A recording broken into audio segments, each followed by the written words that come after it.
నాకు time waste చేయడం ఇష్టం ఉండదు.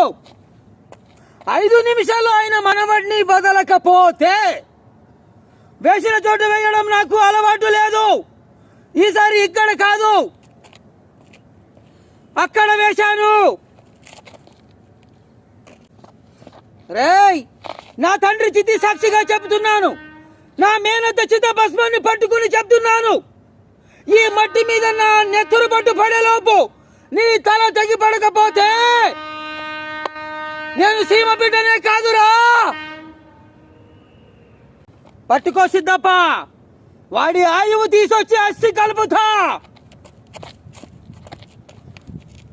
ఇంకెవరైనా ఉన్నారా? ప్రాణం మీదకి వస్తే జనం కూడా సింహంలా మారాలి, లేదంటే ప్రాణాలు పోతాయి.